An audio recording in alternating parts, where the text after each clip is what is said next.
Hello everyone, welcome to the seventh lecture in the course of Shakespearean Studies. In today's lecture, we will talk about Twelfth Night, a comedy written by William Shakespeare. In this lecture, first of all, I will talk about the author. Secondly, I will talk about its characters. And thirdly, and finally, I will analyze Twelfth Night for you.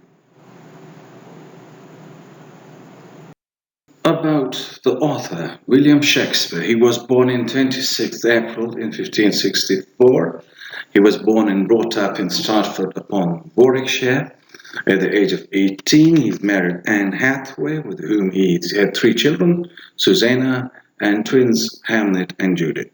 He began a successful career between 1585 and 1592 as an actor, writer, and a part owner of a playing company called the Lord Chamberlain in London. Let me introduce you the Shakespeare comedies.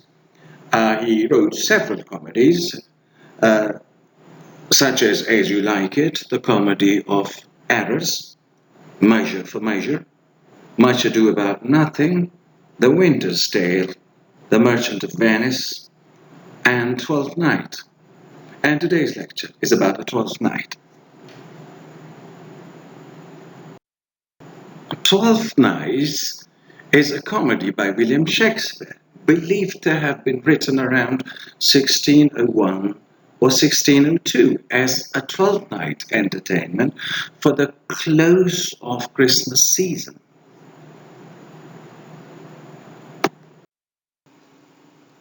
Let me talk about the characters in Twelfth Night. Character 1, Viola. Viola is Sebastian's twin sister and is forced to disguise as a man named Cesario. The entire play revolves around this conflict. Viola is bold and smart too. She also becomes a messenger for Orsino and carries letters to Olivia. As she falls in love with Orsino, she dwells in constant conflict. She boldly yells at Olivia and struggles to be herself. Strangely, Olivia falls in love with Viola, mistaking him for a man. However, she continues to hint about her love for Orsino on many occasions. After Sebastian's arrival, Viola finally reveals the truth and marries Orsino. Character 2, Orsino, Duke or Count of Illyria. Duke Orsino is the Count of Illyria who loves Olivia. Instead of meeting her directly, he always uses a third person to express his love. He loves music and uses it as a cure when Olivia refuses to accept his proposal. Everything changes after Olivia's arrival, who pretends to be Cesario. Orsino refuses to move on and continues to display the silliness of his lovesick nature. He begins to like Viola despite knowing she is a boy, and uses her as a messenger to Olivia. By the end of the play, Orsino is glad to know that Cesario is in fact Viola and marries her.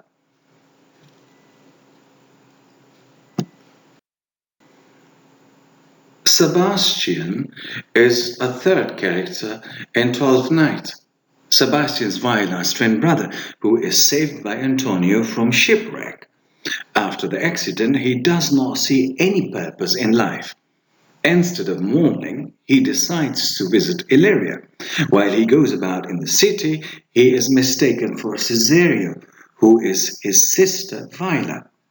When Olivia helps him, he returns her gesture with kindness as well. However, Olivia believes Sebastian is Cesario too and expresses her love towards him. Later, he discovers that his sister is alive and his confusion comes to an end.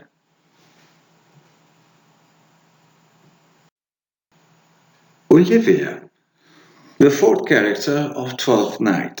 Olivia refuses to accept Orsino's love to mourn for her brother. She keeps refusing Orsino's lovesick advances. She also depends on her court jester Sir Toby, who is her uncle and prideful Malvolio, who secretly hopes to woo Olivia. She also finds herself attracted to Viola, who is pretending to be Cesario and brings a message from Orsino. When Olivia openly declares her love to Cesario, who rejects her advances, she gets confused as believes that Sebastian is Cesario, when Sebastian, pretending to be Cesario, treats her kindly.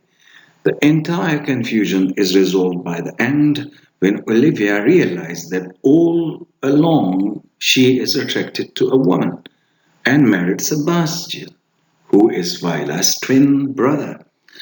Finally, she is also happy that Viola will marry Orsino. Malvolio, the fifth character of Twelfth Night. Malvolio is Olivia's head servant. He is perhaps very religious and self-righteous. He dislikes Sir Toby and Maria's behavior. He also loved Olivia secretly. Malvolio is also ambitious and always uptight because he wants to be a part of a high social circle. He is tricked by Maria's letter when she forges a letter. Malvolio believes that Olivia had written the letters and obliges all the requests written in it. That leads him to act in a bizarre manner, wearing funny clothes, including the color disliked by Olivia. Later, Sir Toby and Maria apologize and make amends. Antonio is the sixth character of A Twelfth Night. Antonio is a mysterious character. He also kind because he does not leave Sebastian even after the shipwreck and arrives at the court of Orsino to stay with him. Antonio is probably obsessed with Sebastian, but that is never portrayed or expressed by him. It comes almost close to it. However, he deeply cared for Sebastian and looked after his financial needs. The relationship between Antonio and Sebastian can be stated as loyalty, genuine friendship, and love. Maria is the seventh character of the Twelfth Night. Olivia's maid, Maria, is the opposite character to Malvolio. Though Maria and Malvolio hated each other, they were loyal to Olivia. At first, she tries to control Sir Toby and others, but eventually joins them to plot against Malvolio. Because of her devotion and wit, she wins Sir Toby's heart and eventually marries him. Sir Toby Blitch, the eighth character of Twelfth Night. Sir Toby is Olivia's uncle, who lives at her court. Though he is from a noble background, he despises Malvolio for his nature. Sir Toby's friendship with Sir Andrew further makes him insult Malvolio. With Maria's help, he succeeds in humiliating Malvolio and later makes amends with him. He falls in love with Maria for her wit and funny nature. At the end of the play, his love and eventual marriage with Maria shows the good sides of his character.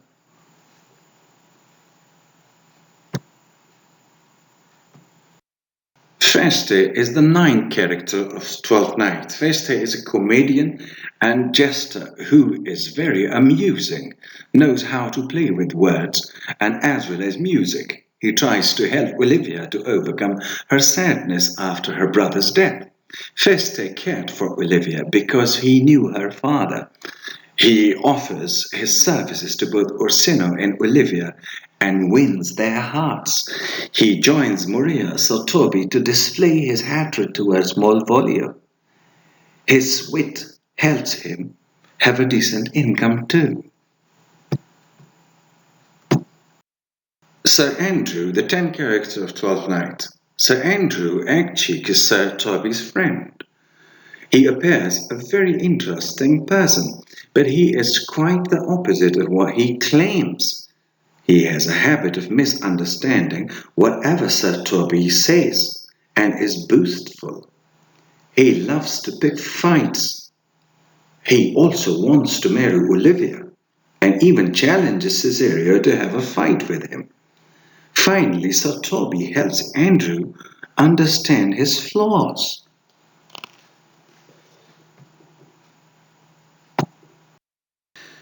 Let me analyze the Twelfth Night for you. William Shakespeare's Twelfth Night is a rich comedy researching into innate human desire for love. Shakespeare uses these characters merely as a vessel for a larger insight into society as a whole. No person wants what they can truly have, but rather what they cannot.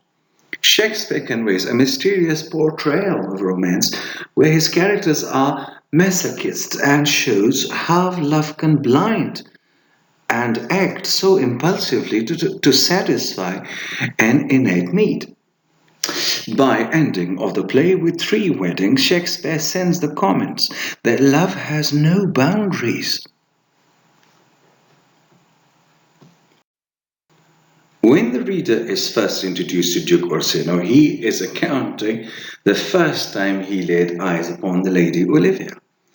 To the use of language, the Duke speaks of love that he wishes he could be full of and die away. If music be the food of love, and play on give me excess of it, that so fitting the appetite may sicken and so die. The Duke here seems to be self-indulgent and gains enjoyment from being over-dramatic. From the on the set of the play, he gives off the impression that he knows he will never obtain the love of Olivia, but he enjoys wallowing in self-pity and encouraging others to be sympathetic to his situation as well. In a separate speech, the Duke refers to his desire for Olivia as my desires, like fell and cruel horns, since pursue me. It seems as though love or romance for him is a game, rather than an emotion to be taken seriously.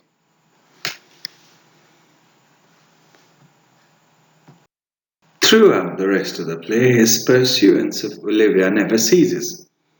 And at one point, he even threatened to kill his own servant Cesario because of Olivia's mistaken thinking that Cesario was the man she had just married.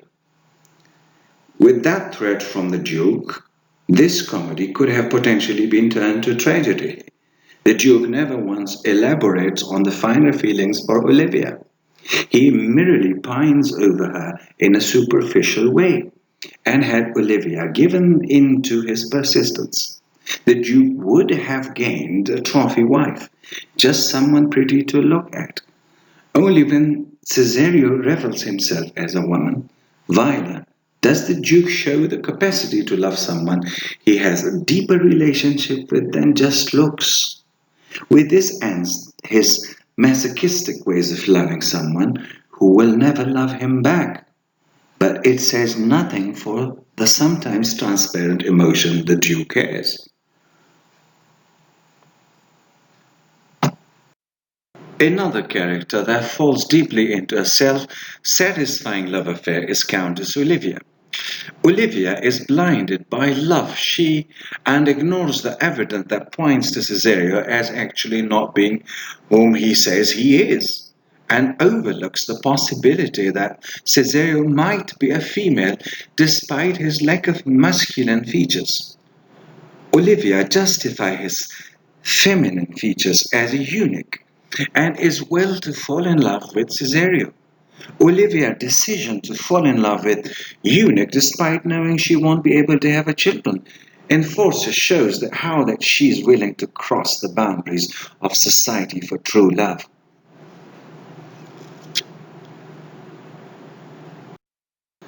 She describes love as something that comes upon her unexpectedly and out of nowhere. Not too fast, soft unless the master were the man. How now? Even so quickly may one catch the plague. Through the next few acts, she schemes to obtain the love of Caesarea, a measly servant, rather than giving her love to the Duke or Sir Andrew to retain the power she has being the woman of the house. It is hard to take the characters of Olivia seriously when we first find her in such despair that she doesn't want to be seen by any man other than her servant Malvolio and her uncle. Then, in an instant, she can turn to giving her love away to a younger, lower class servant that she barely knows.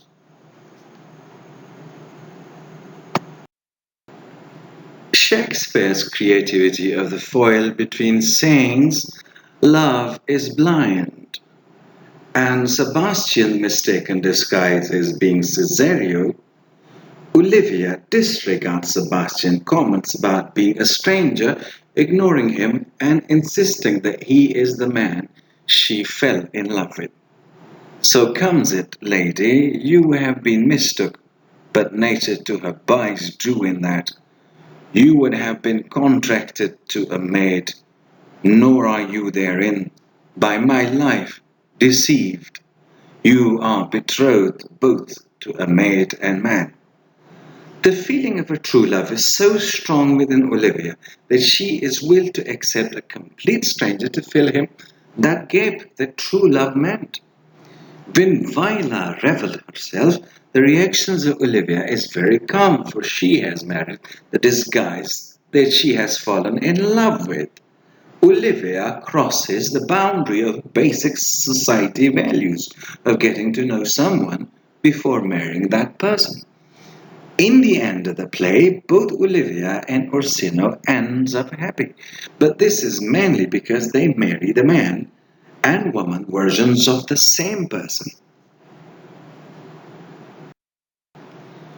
Viola, who was only trying to find refuge from a shipwreck, disguises herself as a young boy. Viola is left alone and must look to her own resourcefulness to secure her safety. Conceal me what I am, and be my aid, for such disguise as haply shall become the form of my intent. I will serve this duke. Viola's disguise soon turns into a dilemma. While falling in love with Orsino, she innocently becomes the object of affections of Olivia, the woman she is supposed to help fall in love with Orsino. Orsino looks past the disguise of Cesario and falls in love with Viola regardless of her depiction. When Orsino learns that Cesario is really Viola, his actions are surprising. Orsino gives no second thought to the fact that he has fallen in love with a woman, while she has disguised as a man. Viola crosses the boundary deception in taking on a disguise to make the Duke fall in love with her. Maria and Sir Toby's wedding at the end of the play was very surprising. Sir Toby, who is a drunk and has a bit of noble blood, falls in love with Olivia's maid Maria. Sir Toby's love for Maria is not because she is beautiful or very attractive, but because of her cleverness in handling the hawks of Malvolio. I could marry this wench for this device. Sir Toby is willing to cross the boundary of social class by marrying Maria, who happens to be beneath him in society. In conclusion, in Twelfth Night, Shakespeare commentary on love and romance is that most time it is transparent, that people have their own agendas for their feelings, whether it be beauty, power, or social advancement. None of these characters actually had the true feelings of love, but all were melodramatic and waved around like they had found the love of their lives, their missing half.